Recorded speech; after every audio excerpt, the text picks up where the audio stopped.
Okey, alamak.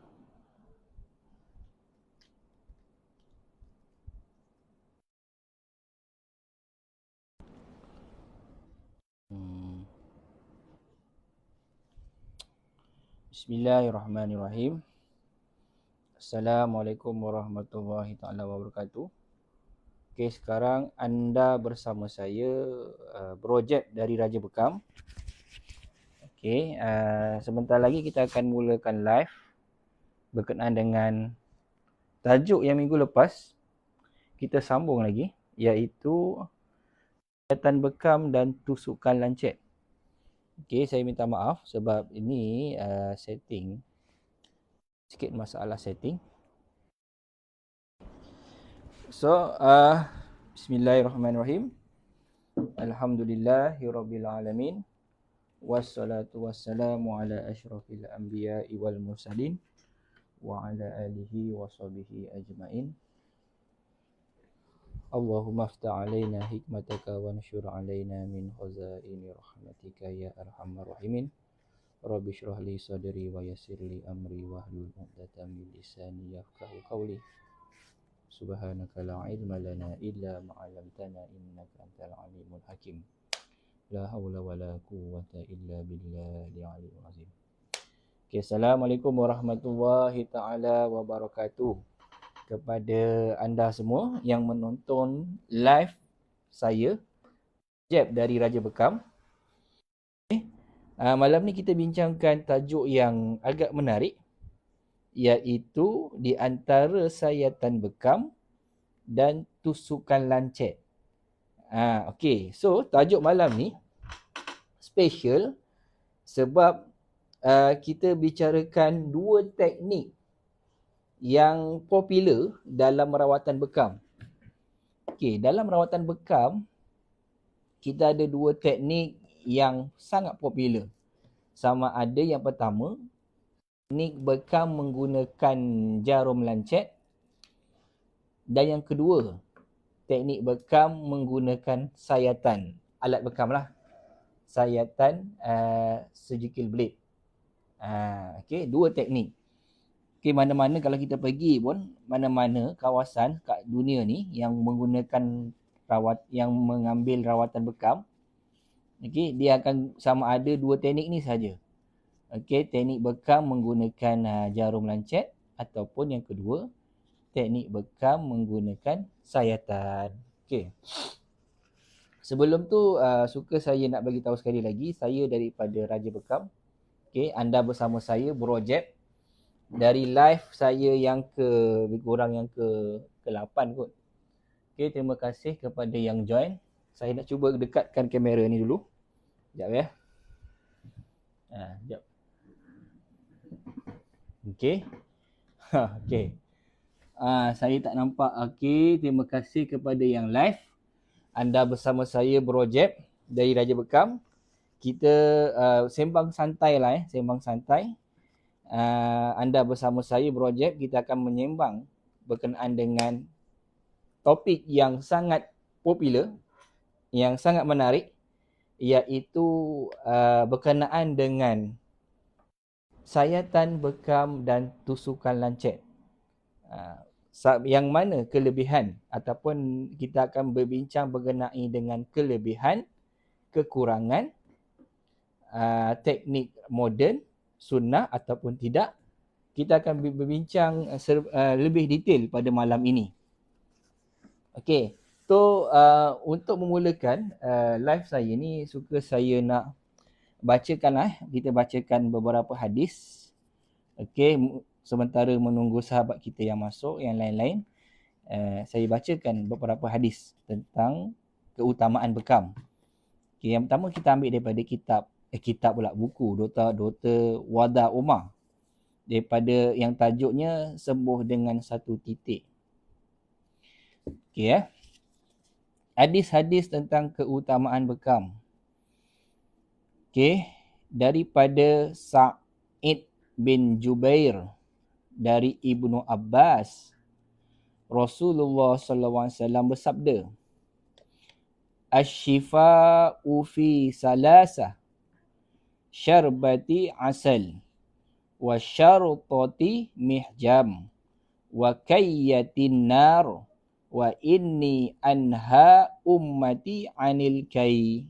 Okey, ini hadis daripada Ibnu Abbas radhiyallahu anhu. Okey, yang bermaksud kesembuhan itu ada dalam 3 hal, iaitu minum madu, sayatan dengan alat bekam dan kai. Namun aku melarang umatku melakukan kai. Okey, kesembuhan itu ada dalam 3 hal, iaitu minum madu, pertama. Yang kedua, sayatan dengan alat bekam. Dan yang ketiga, kai. Namun aku melarang umatku lakukan kai. Okey. So, itu hadis yang pertama. Hadis yang lain, yang kedua, lebih kurang sama juga. Okey, ni riwayat daripada Jabir bin Abdullah. Dia berkata, saya mendengar Nabi SAW bersabda, in kana fi syai'in min adwiyatikum aw yakunu fi syai'in min adwiyatikum khairun fa fi syartati mihjam aw syarbati asal aw laz'ati binar nuwafiqud dar wa ma uhibbu an aktawi. Yang bermaksud artinya, jika ada yang terbaik pada ubatan-ubatan kamu, maka itu terdapat pada sayatan alat bekam, meminum madu atau sundutan dengan api yang tepat pada penyakit. Tetapi aku tidak suka berubat dengan kai. Sahibu Al-Bukhari. Okey, saya ulang balik. Mafhumnya daripada hadis Jabir bin Abdullah, dia berkata, jika ada yang terbaik pada ubatan-ubatan kamu, maka itu terdapat pada sayatan alat bekam, meminum madu atau sundutan dengan api yang tepat pada penyakit, iaitu kai. Tetapi aku tidak suka berubat dengan kai. Hadis riwayat Al-Bukhari. Okey, daripada hadis ini, nampak tak? Ada perkataan syartati mihjam. Syarutah. So dalam bahasa Arab, syartah ni adalah sayatan lah. Sayatan. Ataupun sesuatu luka yang dibuat menggunakan pisau. Yang dalam bentuk garis. So, dalam hadis ini, para tabib, terutamanya yang berpengalaman dalam bekam, dia telah bagi tahu bekam ni bila ada perkataan syarutati mihjam, sayatan alat bekam, secara langsung Nabi Muhammad SAW telah memberikan ta'rif bekam itu sendiri adalah dengan syarutati mihjam, syarutah, iaitu sayatan. So, memang tak dinafikanlah zaman Nabi bila melukakan kulit tu, memang dia menggunakan, kebanyakannya menggunakan pisau, sayatan. Okay. So, yang lebih tepat sebenarnya pada pandangan beberapa tabib bekam lah yang saya follow, okay, terutamanya Dr. Ali Redha daripada Bekam Seniji, ataupun yang baru-baru ni, siapa nama dia tu, saya lupa, Ustaz Kasur Suwardi. Ustaz Kasur, terkenal juga dia. Dan juga satu lagi Ustaz Asif ODT. Dia berpendapat bekam yang terbaik adalah menggunakan syarutah, iaitu sayatan. Tapi kita taklah menafikan yang menggunakan jarum, lancet itu tak sunnah. Sebab apa? Sebab perkataan bekam itu sendiri, okey, bila kita bicara tentang bekam, tahu tak apa dalam kamus bekam tu apa sebenarnya? Apa istilah bekam tu? So kalau kita rujuk balik kan, bekam ni yang dimaksudkan Nabi itu adalah mengeluarkan darah. Okey, mengeluarkan darah dengan teknik sedutan. So bila ada takrif yang umum, so bila ada tarikh umum, iaitu mengeluarkan darah pada poin tertentu, pada titik tertentu pada badan, iaitu dengan menggunakan teknik sedutan. Tu istilah bekam secara umum. Saya ulang balik sekali, bekam adalah mengeluarkan darah pada titik-titik tertentu pada badan dengan kaedah sedutan. So bila mengeluarkan darah ni, teknik bekam moden ni, okey, bila dah masuk ke fasa moden ni, para tabib telah mendapat idea lah menggunakan yang lebih mudah, menggunakan jarum lancet. Jarum lancet itulah digunakan sampai sekarang sebab dan antara para pembekam yang paling ramai sekali, yang mendominasi, yang majoriti pembekam sama ada di Malaysia ataupun di Indonesia, memang tak dinafikan kebanyakannya menggunakan jarum lancet. Okey, menggunakan jarum lancet untuk mengeluarkan darah dan seterusnya membekam dengan teknik sedutan. Tu sama. Tapi teknik mengeluarkan darah ada dua, menggunakan lancet dan menggunakan pisau. Kedua-duanya menepati hadis Nabi dalam ta'rif bekam, iaitu mengeluarkan darah dan membuat sedutan. Cuma ta'rif tepatan sunnah yang paling tepat sebenarnya adalah menggunakan syartah. Dalam bahasa Arab syartah. Okey, apa sebenarnya syartah ni, macam mana kaedah dia? So bila saya baca beberapa buku, beberapa tulisan. Okey, so dengan perkataan syartah ni, ulama kaji syartah yang dalam segi makna ataupun istilah, dia adalah satu torehan yang berbentuk garis. Dia garis lah. Katalah di pisau, dia letak dekat kulit dan dia tarik. Itu garis. Bukan dia sekadar cucuk. Kalau pisau yang kita gunakan untuk bekam tu, kita sekadar cucuk dia, itu belum lagi dikenali sebagai syartah. Ini yang saya baca lah. So yang sebenar-benar syartah mengikut sunnah Nabi adalah torehan. Maksud torehan ni adalah apa? Dia toreh kat kulit tu dalam bentuk garisan. Tapi ulama masih lagi khilaf lah. Berapa panjang, berapa banyak. Tapi yang saya kaji, kebanyakannya menggunakan ni teknik dalam satu poin tu, dia buatlah garis-garis putus-putus. Garisan torehan yang menggunakan garisan putus-putus. Putus-putus macam mana? Saya dah tunjuk hari tu. Macam ni. Ni contoh lah, ni contoh. Dia putus-putus. Putus-putus. Jarak lebih kurang dalam setengah cm hingga 1 cm setiap garis. Dan satu poin itu ada lebih kurang dalam 9 hingga 15. Macam itulah garisan. 9 hingga 15 atau mungkin lebih. Bergantung kepada saiz cup. Ini teknik torehan. So yang dikatakan syartah itu apa? Syartah itu adalah torehan dalam bentuk garisan. Dia bukan dalam tusukan.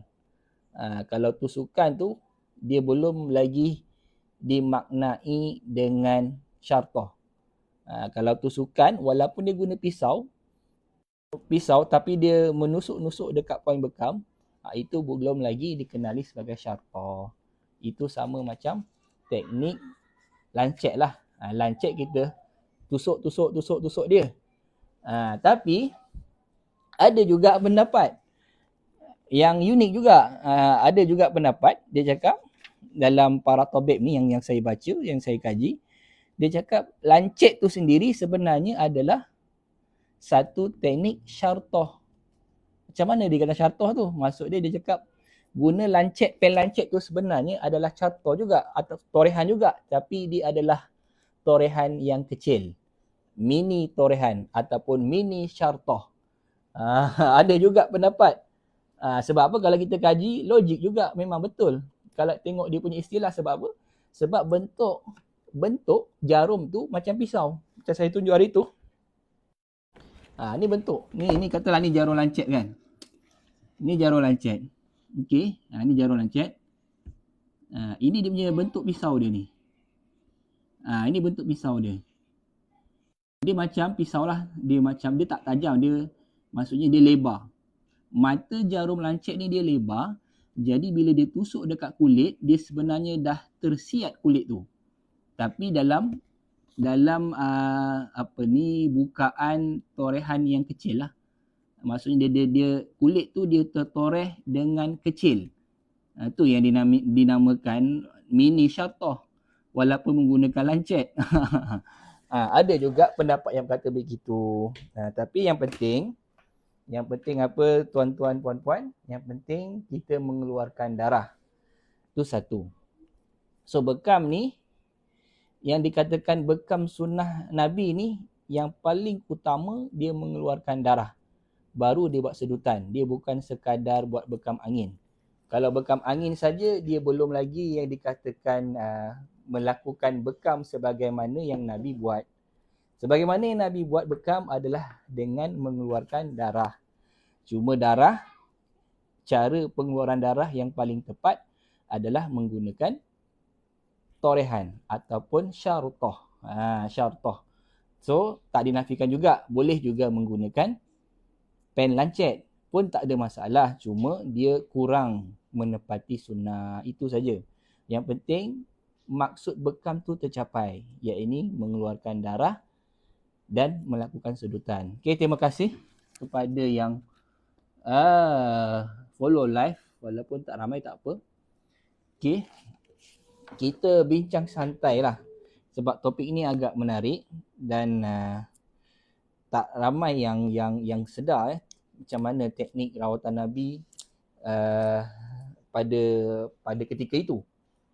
So sudah tentu Nabi menggunakan teknik pengeluaran darah menggunakan pisau. Cuma pisau zaman Nabi tak adalah seperti pisau zaman sekarang.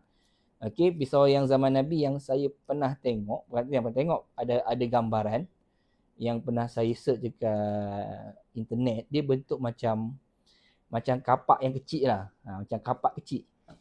Bentuk kapak tapi kecil. So, tuan-tuan. Jadi syartah ni, ada beza ke teknik syartah, teknik bekam toreh, bekam sayatan dengan menggunakan lancet? Ada beza tak? Okey, ada beza tak? Okey, saya bawa lah beberapa pandangan ni kita share je. Saya pun bukan memandai-mandai ya. So saya share apa yang saya baca dan saya share dekat tuan-tuan lah. Ni saya ambil daripada buku bekam seniji lah. Okey, kat mana saya jumpa tadi? Okey.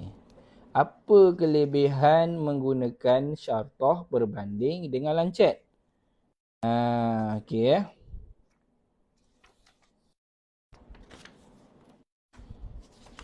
Okey, sebelum tu terima kasih kepada yang join live projek pada malam ini. Terima kasih banyak.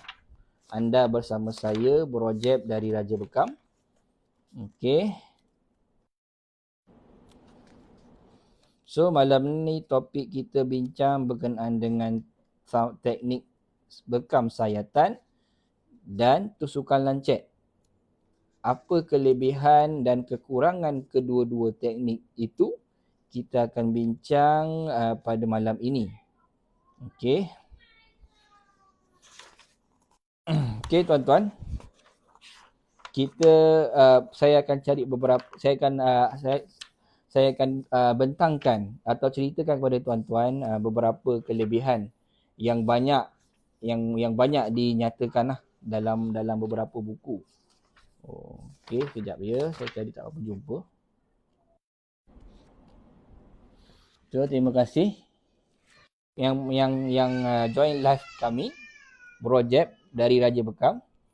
So kita berbincangkan mengenai topik bekam sayatan dan tusukan lancet. Okey. Okey, mana yang lebih baik? Bekam sayat ataupun bekam jarum? bekam sayat menggunakan surgical blade ataupun menggunakan jarum, yakni jarum lancet. Mana yang lebih baik?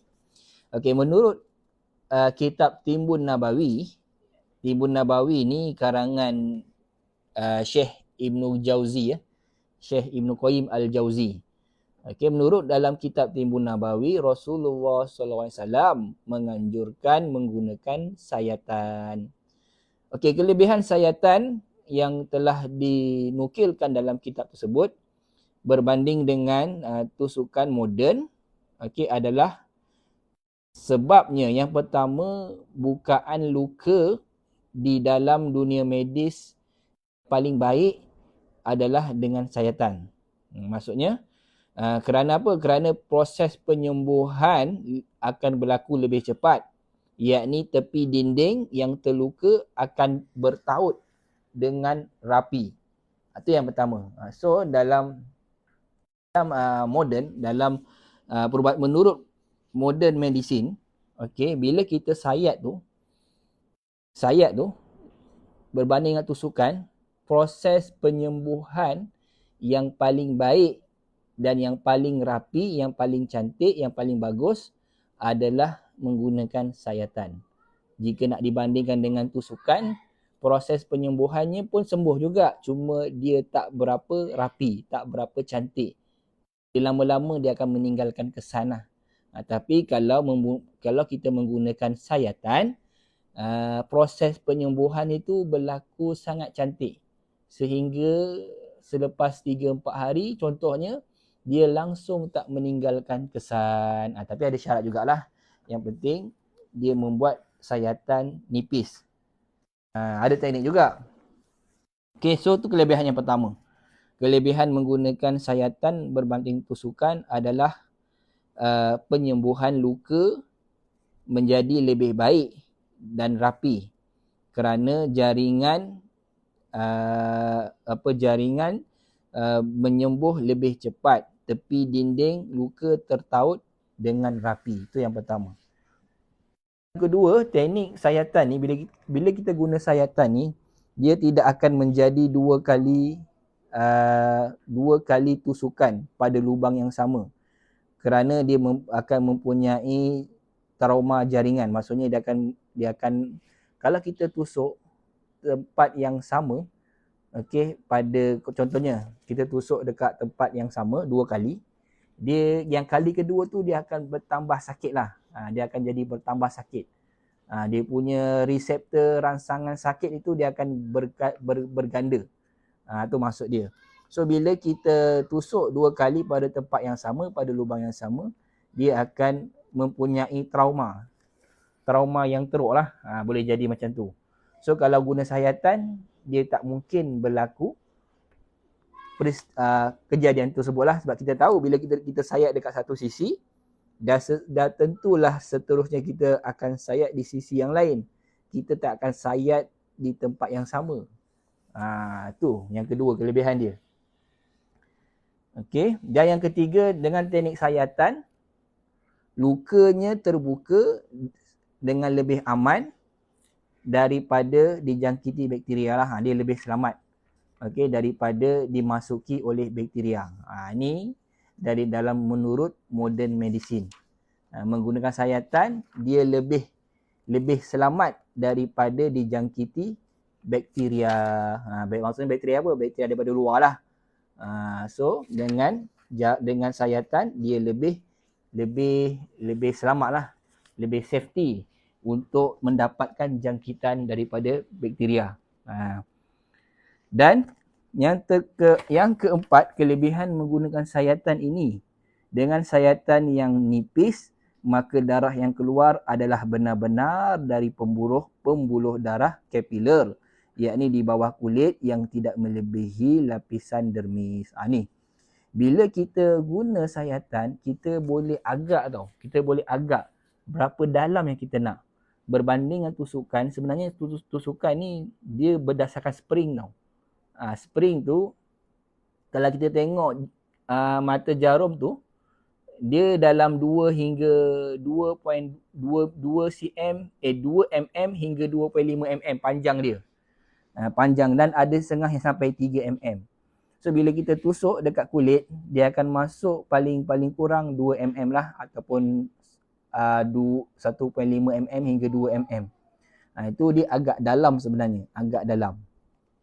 So bila kita tusuk lebih daripada 1 mm, dia dah terkena lapisan kulit yang kedua, iaitu lapisan epidermis. Okay, epidermis lebih kurang macam tu.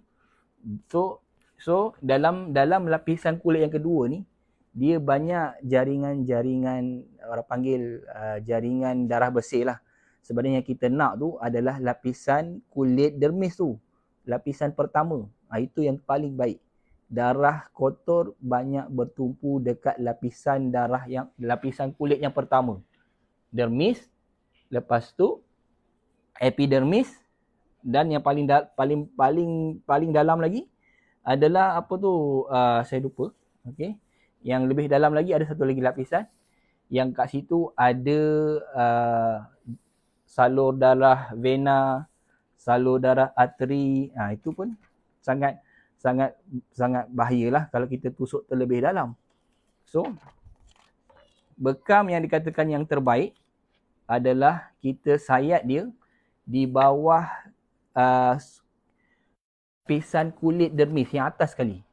Dia tak melebihi epidermis, bahagian tengah tu. Ataupun dia kena sikit pun tak apa, pun dah okey. Cuma jangan terlampau lapisan yang lebih dalam lagi lah. Dia tak boleh melebihi. Kalau dalam ODT, ni saya cerita sikit lah. Dalam teknik sayatan ODT, kalau korang pernah dengar, dalam teknik sayatan ni dia ada banyak tau. Dia ada banyak teknik sayatan. Saya ceritalah. Yang pertama, teknik sayatan nipis. Yang kedua, teknik sayatan ODT. Teknik sayatan ODT ni yang dalam kitab dalam buku bekam ODT lah. Okey, dalam kalangan perawat ODT, dia punya sayatan tu dalam 0.4 hingga 0.9 mm saja. Sangat nipis. Sangat nipis, antara 0.4 hingga 0.9 mm. Dia tak melebihi pun 1 mm. Itu maksudnya dia betul-betul sayat betul-betul dekat lapisan dermis saja. Sangat nipis, sangat nipis. Itu dalam ODT. Sebab tu kalau anda buat rawatan ODT, biasanya darah dia tak banyak. Tapi sebenarnya itu yang terbaik. Terbaiklah.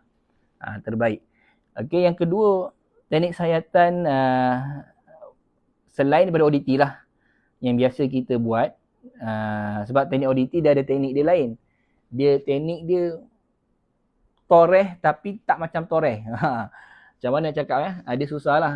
Kalau ada barang saya boleh tunjuk. Tapi tuan boleh search dekat YouTube, Google macam mana teknik dia. Teknik dia macam letak-letak je. Dia letak je ni. Okey, dia letak je. Ni saya tunjuk contoh tau. Dia macam ni je. Dia tak nampak macam toreh lah. Dia tak macam toreh. Tapi yang sebenarnya terbaik, teknik toreh. Kita toreh dia dalam bentuk garisan. Syartah. Itu baru syartah. Kita menoreh dalam bentuk garisan. Itu yang dinamakan syartah.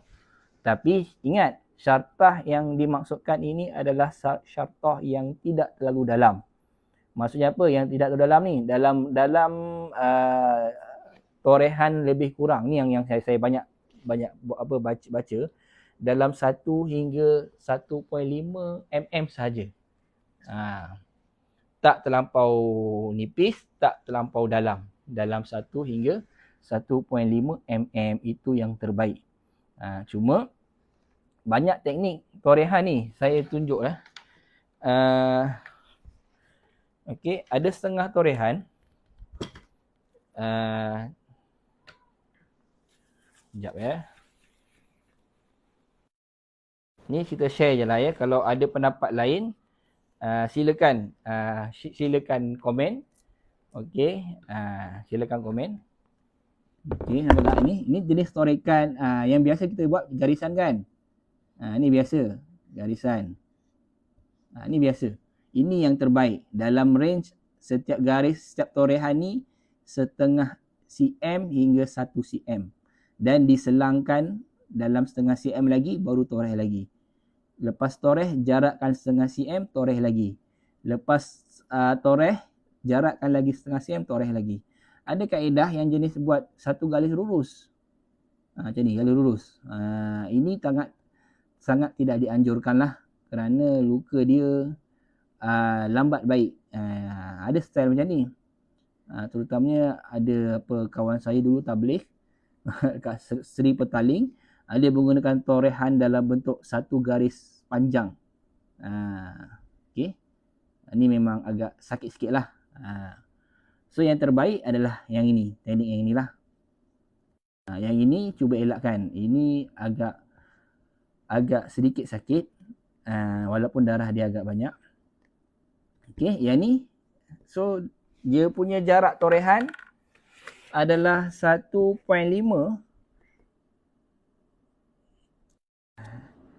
dalam 1 hingga 1.5 mm sahaja. Ada juga teknik yang buat sehingga 2 mm. Ada juga. Cuma itu tak, darah dia memang banyak. Darahnya kalau kita bekam satu cup tu, penuh lah. Itu kalau dia buat torehan lebih daripada 1.5 mm. Darah dia akan jadi bertambah banyak. Melebihi, kalau cup tu memang penuh lah. Kalau anda semua search dekat Google ataupun dekat Google, type itu bekam toreh, sayatan bekam. So mana-mana gambar yang darah dia penuh satu cup tu, itu kebiasaannya teknik bekam dia tu teknik torehan dalam. Maksud dalam ni apa? Dia toreh agak dalam, lebih kurang dalam, lebih daripada 1.5 mm kebiasaannya. Ini yang saya dapat. Ini bukan kajian saya lah, ni kajian daripada Ustaz Kasur. Ustaz Kasur saya selalu follow, tuan-tuan boleh follow juga beliau dekat FB. Dulu dia agak popular lah. So dia banyak mengkaji tentang teknik sayatan. Okay. Dan juga beberapa buku yang saya baca lah. So torehan yang selamat adalah dalam 1 mm dan hingga tak melebihi 1.5 mm. Itu yang terbaik. Jangan lebih. Kalau lebih, dia dah mengambil darah bersih. Lebih banyak darah bersih daripada darah kotor. Itu istilah saja ya. Okey, terima kasih. Anda bersama Brojab. Okey, sekarang ni kita membincangkan topik berkenaan dengan dua teknik dalam aliran bekam. Sama ada menggunakan teknik sayatan ataupun menggunakan teknik bekam tusukan. Dua-dua tu bekam juga, menepati makna bekam, menepati maksud bekam, iaitu mengeluarkan darah dan menggunakan teknik sedutan pada titik bekam tertentu pada badan. Cuma perbahasan ulama mana yang lebih tepat, mana yang lebih sunnah, dan tentu yang lebih sunnah menggunakan syartah. Sebab apa syartah? Sebab dalam hadis Nabi mengatakan syartati mihjam. Syartah ti mihjam. Maksudnya apa? Syartah sayatan alat bekam. Perubatan yang paling baik yang kamu gunakan ada 3 hal. Yang pertama, minum madu. Yang kedua, syartati mihjam. Syartah alat bekam. Menggunakan bekam sayatan. Itu teknik Nabi sendiri dah memberi istilah bekam dengan syartah. Nabi Muhammad SAW telah menggandingkan bekam dengan syartah. So dari situlah timbulnya teknik bekam syartah. So syartah yang macam mana? Banyaklah kajian, sangat banyak kajian macam mana syartah yang dikatakan Nabi.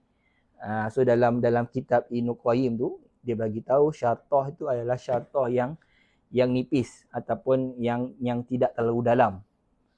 Tidak terlampau dalam. So bila sampai kepada tabib moden, mereka bagi tahu syartah yang dikatakan tidak terlalu dalam itu lebih kurang dalam 1 hingga 1.5 mm saja. Tapi ada juga syartah yang nipis, macam sebagaimana teknik bekam ODT. Dia punya nipis tu, dia sayatan dia tak melebihi 1 mm pun. Lebih kurang 0.4 hingga 0.9. Itu syartah dalam teknik ODT. Sangat nipis. Sangat nipis. So itu perbahasan dia lah. Ada perbahasan tentang ulama mana yang terbaik. So yang penting pada kita, cukuplah kalau kita tak mampu menggunakan sayatan, guna lancet. Tapi kalau boleh upgrade ilmu, upgrade lah ilmu sayatan. Kita gunakan teknik sayatan sebagaimana sabdaan Nabi SAW, ini syartatih mihjam. Nabi menggunakan syartah sayatan alat bekam. So terima kasih kepada yang join live kita pada malam ini. Anda bersama saya projek dalam topik sayatan bekam dan tusukan lancet. Okey, dan seterusnya, kalau anda nak menggunakan lancet, pen lancet tu, saya sarankan ambil yang saiz paling besar lah, 21G. Kerana apa? Kerana bentuk pisau dia lebar. Pisau, macam pisau. Kalau 21G lah. So ambil yang bentuk dia, mata pisau dia lebar, saiz 21G. Itu lebih baik lah. Sebab dia punya torehan dia lebih besar, tusukan dia lebih besar. Tapi kalau anda mahir menggunakan lancet, itu lebih baik. So sayang, saya ada banyak je kawan yang belajar lancet, banyaknya yang belajar teknik sayatan, tapi lama-lama dia dah tak praktikkan sayatan tersebut. Dia kembali kepada lancet. Sayanglah, sebenarnya sayatan tu dah yang paling baik, yang paling menepati sunnah, dan yang paling efek kesembuhan dia lebih besar, lebih tinggi berbanding dengan lancet. So itu dalam kajian lain lah. Tuan-tuan boleh baca dalam mana-mana buku pun. Dalam Bekam Sinergi pun ada bagi tahu teknik bekam yang paling baik adalah menggunakan sayatan. Bukan bermaksud guna tusukan tu tak baik. Dia tak boleh juga, masih lagi menepati istilah bekam. Cuma kalau nak kita pilih yang terbaik, pilihlah teknik sayatan. Okey, terima kasih kepada yang join. Anda bersama saya projek. So mungkin ini live yang ni lah. Minggu depan kita akan bincang, ada lagi satu topik yang agak menarik juga. Nanti kita akan bagi tahu. Cuma malam ni kita lebih kepada cara teknik sayatan dan tusukan lancet. Dan untuk sayatan moden ni, ada banyak pisau yang digunakan. Ni saya cerita je. Ada yang dulu, masa 10 tahun dulu, awal kemunculan bekam, kebanyakannya menggunakan pisau jilid. Tahu pisau jilid? Pisau cukur tu. Dia pisau cukur janggut, cukur misai tu. Dia gunakan untuk bekam. Tapi ada kekurangan juga. Sebab bila guna belit tu, sebenarnya belit tu tak steril, tu satu. Yang kedua, belit tu kadang-kadang dia ada minyak. Minyak dia tu kalau kita buat torehan, dia memberikan kesan lah. Kesan parut pada kulit. Tu satu. Lepas tu dia proses penyembuhan dia agak lambat. Sebab apa? Sebab dia tak steril. Bila tak steril, dia sebenarnya kalau zoom dekat mikroskop tu, pisau jilid, pisau cukur tu, dia ada berlaku karatan sebenarnya. Sebab apa? Sebab dia tak orang kata dia tak disalut. Dia ada berlaku oksidan. Maksudnya dia terdedah kepada udara. Sebenarnya besi ni kalau dia terdedah kepada udara, sebenarnya dia ada proses karatan yang berlaku walaupun kita tak nampak. Ada proses karatan yang minimal lah. Minimal. So sebenarnya dia tak sesuai buat bekam toreh menggunakan pisau jilid. Memang boleh, tapi sangat kurang sesuai. So sebab itulah Baru ni lebih kurang dalam 10 tahun lepas jugalah. Barulah keluar teknik menggunakan surgical blade. Surgical blade ni apa? Pisau bedah lah. Sebagaimana pisau bedah yang digunakan di hospital, itulah yang terbaik. Cumanya pisau bedah ni ada banyak jenis, ada banyak bentuk. Okey, kalau tuan-tuan pernah tengok yang saya lukis sebelum ni. Okey. Macam ni kan? Tengok ni. Dia ada saiz 11. Ni saiz 11. Ini saiz 10. Ini saiz 15. 15. Okey, so sebenarnya yang banyak digunakan dalam sayatan bekam adalah nombor 11. Nombor 11 dan nombor 15. Ini je paling banyak. So paling banyak sekali sebenarnya nombor 15. Ini paling banyak lah, paling ramai yang gunakan. Paling ramai yang gunakan teknik ini. Menggunakan blade, surgical blade nombor 15. Itu lebih ramai, lebih mudah. Kalau dikaji, kalau kita baca dalam beberapa buku, memang dianjurkan menggunakan blade nombor 15 yang paling mudah untuk dikendalikan berbanding dengan nombor 11 atau nombor 10. Nombor 11 ni kebiasaannya ramai yang menggunakan nombor 11 ini adalah di kalangan pembekam ODT, Oxygen Drain Therapy. So bekam sayat teknik ODT, dia memang pakai nombor 11. Okay, memang pakai nombor 11. So yang bekam sayatan yang lain tu, yang biasa, dia gunakan nombor 15. Sangat popular nombor 15. So kalau tuan-tuan pergi buat lawatan bekam dekat luar sana, kalau jumpa yang nombor 11 ni, biasanya teknik ODT lah. Teknik ODT. ODT. Okay, teknik ODT. Okay, seleloknya pada saya lebih prefer saiz nombor 15. 15 yang pisau dia lebih kat ujung ni je. Kalau nombor 10, dia punya mata tajam dia sepanjang sini. Dia punya tajam dia. Tapi kalau nombor 11, dia punya tajam dia kat bahagian ujung saja. So lebih selamat. Tuan-tuan, itu dalam bekam sayatan moden, kebanyakannya menggunakan surgical blade saiz nombor 11. Dan ada juga saiz nombor 15, silap. Okey, sayatan bekam moden kebanyakannya menggunakan saiz nombor 15 berbanding saiz yang lain lah. Tapi kebanyakannya antara 15 dan 11 dalam dunia pembekaman moden. Okey. So tuan-tuan, itu saja antara yang kita bincangkan.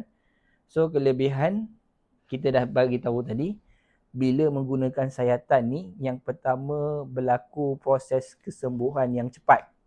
Dengan syarat sayatan tersebut mestilah sayatan yang nipis, tidak terlampau dalam.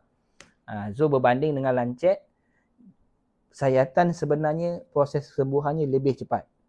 Kedua, dengan sayatan ini, dia mengeluarkan darah kotor yang maksimum. Dan dia tak ada pun mengeluarkan ataupun dia pengeluaran darah bersih yang minimal lah, minimah berbanding dengan tusukan lancet. Dia bercampur lah darah bersih dan darah kotor tu yang di bawah dermis tu, lapisan dermis tu, dia bercampur. So yang kita nak dalam bekam adalah betul-betul darah yang kita ambil tu di bawah lapisan dermis sahaja. Yakni dalam sekitar 1 mm hingga 1.5 mm sahaja. Itu yang kita nak. So kalau lebih, dia dah bercampur dengan darah bersih lah. Darah bersih ni kalau nak tahu darah bersih ke darah kotor yang tuan bekam tu, kalau bau hamis, ni saya baca lah dalam buku mana saya tak ingat. Bila darah bekam tu bau hamis, sebenarnya kandungan darah tu banyak darah bersih sebenarnya. Bila berbau hamis, dia dah sebenarnya darah tersebut adalah darah yang bercampur dengan darah bersih yang banyak. Sebenarnya kalau darah kotor, dia tak ada bau bau hamis sangat. Dia kurang hamis dia. Hamis dia kurang lah. So tu selalu teknik. Okay. So terima kasih kepada yang join live Bro Jeb dari Raja Bekam. So terima kasih. Kalau ada, dan terima kasih juga kepada sifu-sifu yang melihat live saya. Malam ni kita bincang pasal sayatan lah. Teknik sayatan, sama ada sayatan dan tusukan. Mana yang lebih baik? Mana yang lebih sunnah? Mana yang lebih moden? Kita dah bincangkan sebentar tadi. Okey, itu saja yang saya kongsikan pada malam ini. Mungkin pada malam lain, minggu depan, kita akan buat topik yang menarik juga. Okey. So dalam bekam ni jangan kita fokus kepada satu teknik, cuba kuasai. Lepas ni kuasai juga teknik sayatan. Sayatan macam mana? Sayatan nipis. Sayatan nipis yang menggunakan blade nombor 15. Menggunakan pisau blade, sejukir blade nombor 15. So itu yang terbaik. Sayatan nipis dalam 1 mm. Dan dia tak lebih 1.5 mm. Itu yang terbaik. So, terima kasih kepada yang join live project malam ini. So, kita berjumpa minggu depan. Kalau ada masa, ada waktu, direzekikan dengan kesihatan, insya-Allah kita akan berlive bersama semula minggu depan. Nak bawa topik apa? Ada cadangan tak? So, tentang bekam, saya boleh kita sama-sama share ilmu kalau ada. So apa yang saya tahu pun setakat ini yang apa yang saya baca dan apa yang saya praktikkan dan apa yang saya follow lah, beberapa tabib-tabib yang popular. Okay, yang saya follow, so saya kongsikan kepada tuan-tuan lah. So mungkin minggu depan kita boleh bicara tentang teknik merawat suatu penyakit. Contohnya kita teknik merawat kencing mani, darah tinggi, gout, ataupun merawat A5 pun boleh juga kita kongsikan minggu depan. Okey tuan-tuan, terima kasih yang telah join live project pada malam ini. Kita berjumpa lagi minggu depan. Sekian, terima kasih. Assalamualaikum warahmatullahi taala wabarakatuh.